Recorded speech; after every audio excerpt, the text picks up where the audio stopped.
Hello, everyone, and welcome back to the final part of History of Cats from Extra History. I've been having a blast watching this, and I hope you guys have too. And without further ado, we're going to just jump straight in. If you haven't watched the original creator, make sure to give him a check, of course. And, alright. Paris, 1638. The man Okay, so Paris 1638. We're getting closer to the modern generation. We're still quite back there. We in history, I mean, strides to this is the late. This is well, we're past the Renaissance at this point. We're starting to have the foundation of Europe starting to form.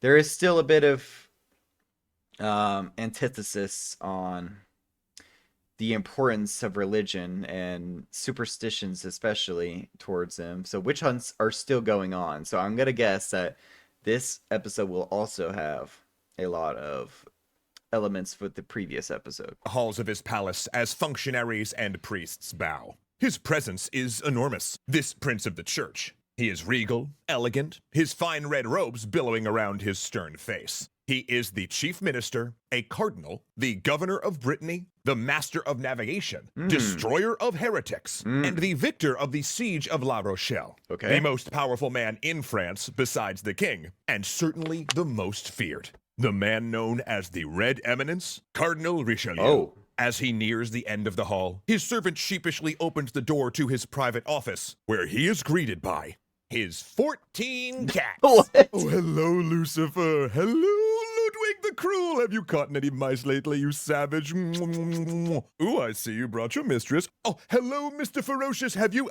no, pets if you scratch, remember. Oh, you rascal. He settles down in his chair, surrounded by papers of state as his felines leap on stacks of diplomatic correspondence and execution orders. Cats have officially reached the center of French power. Oh no, they're infiltrating. It's only a matter of time. And if you, like me, would like cats to also invade your gaming table, then you've got to thanks. check out our friends' fully funded Kickstarter for Humblewood Beyond the Canopy. Congratulations, you furry fiends! I'm pumped to see how high this thing can go.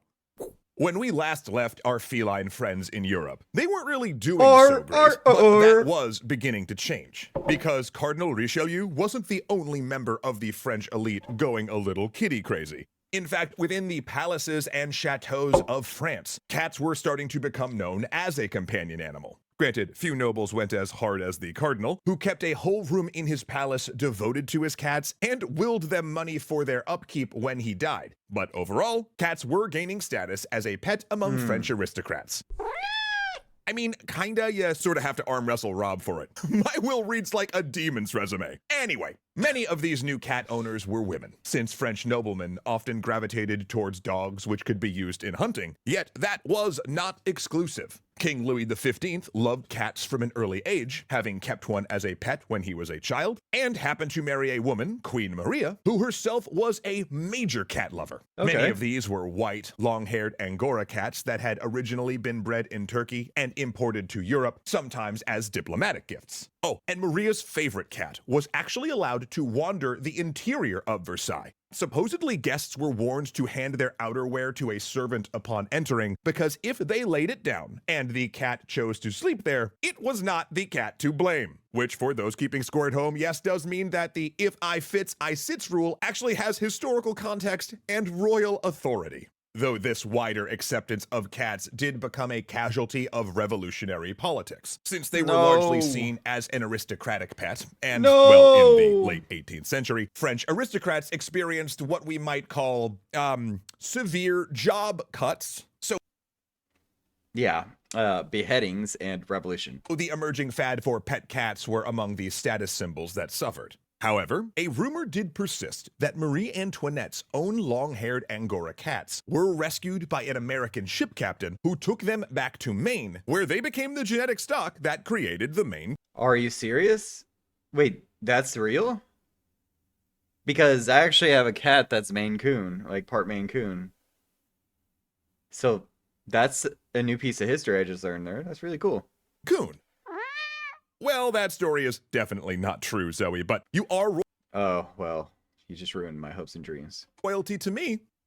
And she's leaving. Wait, don't go, Zoe, because this actually does lead us to an area where cats had maintained their popularity, bud. It's one of your favorites, the high seas. Now, Yarg. the long voyages of the Age of Exploration were often desperate affairs. So, preserving a ship's stores was literally the difference between life and death, and shipboard rodents could not only deplete food supplies, but also poison them with feces. So just like we see back in episode 1 of how cats were primarily used, well, as like a protection against rodents and diseases, then here they are coming again to be helpful on the high seas. And spread disease. But cats provided the easiest solution, particularly because they were sure-footed and could hold on to wood, rope, or canvas surfaces with claws, making them ideal for the rolling world of a sailing ship. And as a bonus, their sensitive inner ears made them a sort of early warning system for storms, since they'd become anxious and irritable due to changes in pressure that occurred ahead of heavy weather. Some superstitions even held that cats could control storms, storing the weather in their tails, or that their like eyes would Pikachu. change before a storm. In fact, some of these sailing cats became so famous, we did a whole series of shorts on hero cats, which you should definitely check out after this episode. Okay. But all that is to say, due to their usefulness, cats became regulars on sailing ships and were spread across the world during the colonial era, though sometimes with dire results for local wildlife like birds. These sailing cats were what could be called a sort of working cat. Because sure, they provided companionship and entertainment at sea. Seriously, just imagine bored sailors watching a cat run and climb around the deck of a ship. It sounds adorable, but they were primarily rodent control. And that was a service they continued when they came ashore. Puritans brought cats to America, where they became so essential to frontier life that in the 19th century, wagon trains headed out west would bring them along if possible. In fact, good mousers, the sort of job title for a rodent hunting cat, were so necessary in the Old West that we have records offering them for sale at $10 a cat, or roughly half a month's pay for a cowboy at the time. Even the U.S. Army That's crazy. That's actually crazy. $10 back in those times is no joke. joined in, because rats had been a problem for the military. By the Civil War, it was not uncommon for actual tax dollars to go toward acquiring and feeding cats on army bases in order to protect food stores. And they Thank you, Abraham Lincoln, for providing our kitties with food. were not the only institution that was doing so.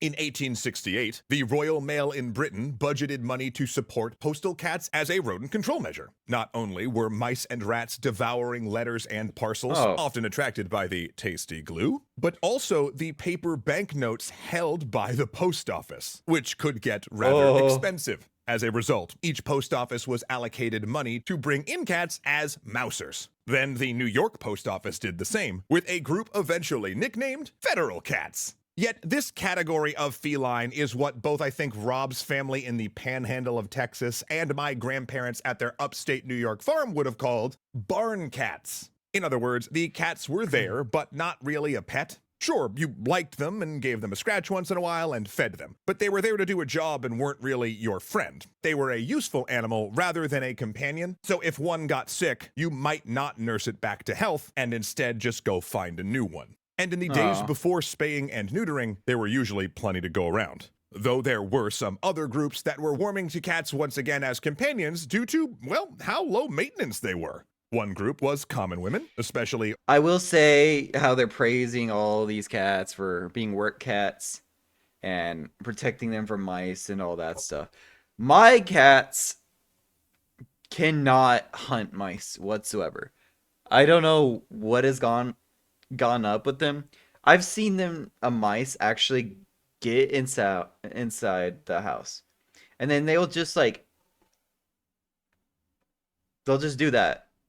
And then the mouse just runs away. And I'm just sitting there like, I think you need to learn your basic instincts again.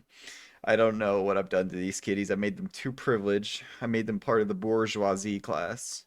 older women, widows, and unmarried women who were well known throughout history to enjoy the company of cats. And yes, this is where that, quote, crazy cat lady stereotype comes from. It goes way back. In fact, card art on Victorian games of Old Maid often depict the titular Old Maid with a cat or parrot. But they were also growing in popularity among the intellectual class. During the Enlightenment, both Isaac Newton and Dr. Samuel Johnson, writer of the first English dictionary, were well known to have particularly close relationships with their cats, to the point that Johnson has a statue of his cat standing outside his house in London. In Wow. fact, here's even a Walpole connection for all of you extra historians. Walpole's son, the writer Horace Walpole, was well known to absolutely adore a pair of cats. And one way we know this is because when one accidentally died drowning in a fishbowl, What? his friend wrote a humorous poem to commemorate the event. Bingo, pal. French romanticists also took up the cause of cats. They associated the animals with women, sensuality, seduction, and romance. They'd often compare a man who could attract a stray cat to one who could seduce romantic partners. So while many mainstream writers were using cats as shorthand for immoral behavior, whether that was inconsistency and wandering as opposed to the loyal dog, the romantics increasingly returned the cat to its sexy reputation. It also did help that this period coincided with the rediscovery of the Egyptian past and yeah, an that's true. understanding that the ancient world, which 18th and 19th century Europeans were obsessed with, had venerated cats. In fact, one French poet, Théophile Gautier, published a whole book titled My Private Menagerie, exploring his relationship with animals. At the beginning, he jokes that his enemies stereotype him as lounging in pillows covered in cats, and that exaggeration is not far off. He goes on to tell humorous stories about his favorite felines, including one of his most loved cats trying to stalk and kill his newly acquired parrot, then freaking out when it spoke with a human voice. Okay, says the subtitled cat. Then a new medium arose to help spread the amazingness of cats to the masses: photography. People have been Ooh. trading cute cat photos since basically the beginning of photos. The earliest we have is a daguerreotype from between 1840 and 1860 showing a sleeping cat. But by the 1860s, things were... You know, I actually want to search this up real quick. Hold on. All right, so I think I might have found it right here. I'm not too sure because there is a lot of like, it seems like different types, but it seems like this one is the first ever photo of a cat. and 1860 showing a sleeping cat. But by the 1860s, things were in full swing. In 1870, English photographer Harry Pointer made the first in a series of photographs featuring his two cats. They sold well, so he kept producing them for a decade in increasingly elaborate ways. Not only were these cats sitting on his shoulder or in a bowl or on a table, his Brighton Cat series photographed them lounging in baby carriages, riding tricycles, taking photographs themselves, and indulging in the new craze of roller skating. He How in the world did he make his cats be able to do that? Because I can't even make my cat sit in my lap for more than 2 seconds when I try to pick it up. also added funny captions to turn them into greetings. Well, that is if it doesn't want to sit there. Like, if I wanted to go get Mallow right now, and I would take her right here, she'd be like, "No!" and then run away. But then sometimes she'll just come up to me and then just sit there, even when I didn't ask. Cards. Meaning, yes, Harry Pointer essentially created the cat meme. Oh, Okay, nah, way to not get biblical top with and it, bottom Zoe. text. But yeah, that is always kind of true, for good or bad. All this coincided with an interest in cat pedigree and categorizing cats according to their type of coat and features. There were Angora cats, Siamese cats, Afrikaans, Manx, and English shorthair cats. This study of them was originally called, well, we'll just put it on the screen here real quick to avoid getting demonetized by saying it, because, you know, well, we'll just put it Wait, what? on the screen here real quick to avoid saying it, Awesome, bro. because, you know, that term has somewhat embarrassingly started to become associated with human anatomy, meaning that this was actually increasingly called Cat Fancy, which was also a great 90s magazine for anyone wondering. The one about felines. Don't Google the other one. Just, you know what, live your life. I can't stop you. I'm a cartoon. I'm just going to tell you that the fanciest of the cat fanciers was in fact a man by the name of Harrison Weir, an artist who was particularly interested in these pedigree classifications, since he was about to debut them officially in a massive feline event. July 13th, 1871. Oh, a London. cat show. The day Huh. has come. After centuries of being looked down upon, treated like pests, and compared with the very rats that they hunted, cats are finally getting their due. For it is the first cat show in the United Kingdom, held in London's premier venue for large events, exhibitions, and displays of spectacle. It is the Crystal Palace Cat Show. And Woohoo! it is a scene from hell. What? Stressed cats confined in cages Oh. pee and poop themselves in terror. The hall is just filled with caterwauling, and the smell is overwhelming. But only because attendance is massive. The trains coming in are packed to the windows. People mob the platforms. The next day, more trains will be put on the route. Ultimately, 20,000 people mobbed the Crystal Palace over its 2-day run. Now, many of these Dang. people have come only to gawk and laugh at the idea of making such a fuss of a lowly animal. To see the spectacle, many predict will be a disaster. But despite the noise and the smell and some cats getting out and tearing around, reportedly, everyone had a really good time. Correct, Zoe. Very good point.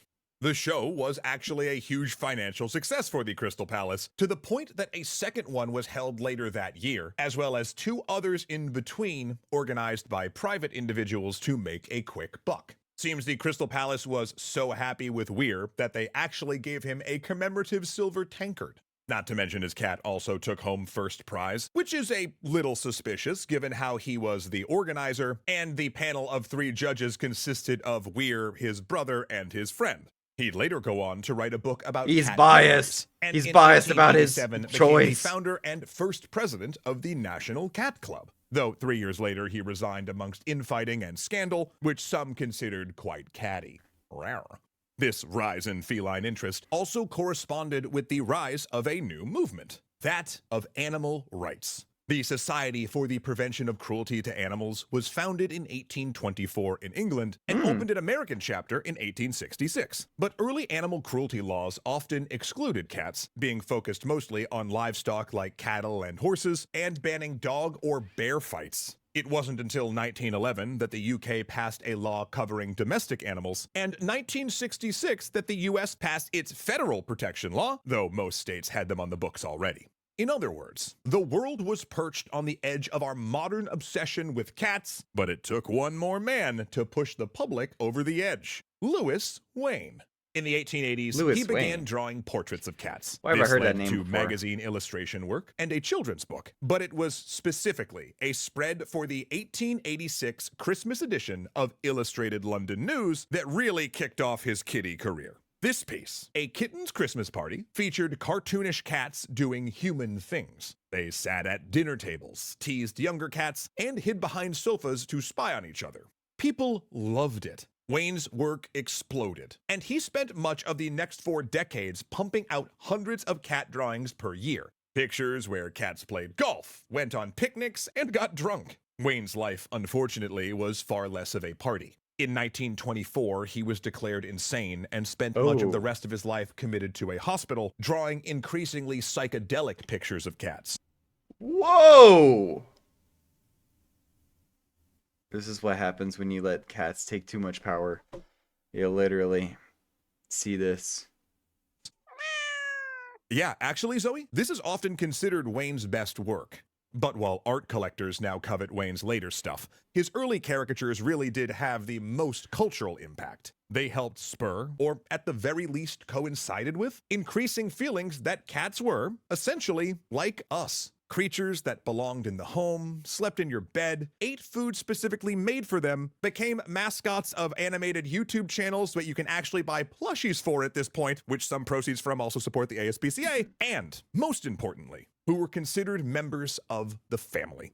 If There the you go. ancient world made cats gods, and the medieval world made them devils, it really was the photographers, artists, and activists of the 19th and 20th centuries that helped make cats people. And it's weird I'm getting a little emotional about this, but I am thankful every day. Sorry, got verklempt there. Holy moly. Got one more line in the script. We're gonna take it home. Here we go. Composure. And soon, they will transcend that role, What? rise up to rule over humanity as beautiful tyrants, and usher in a new phase of hold on. Zoe, you gotta stop changing the script. I was just getting emotional about you, bud. Your handwriting's atrocious, by the way. I recognized it from your Humblewood character sheet last night. Oh. Okay, all right, well, fair point. Well, that was a great series. I hope you guys enjoyed. Make sure to give Extra History lots of love and check out their video. And I hope you guys enjoyed this reaction series. I definitely did. And I hope to see you in the next one. Bye-bye.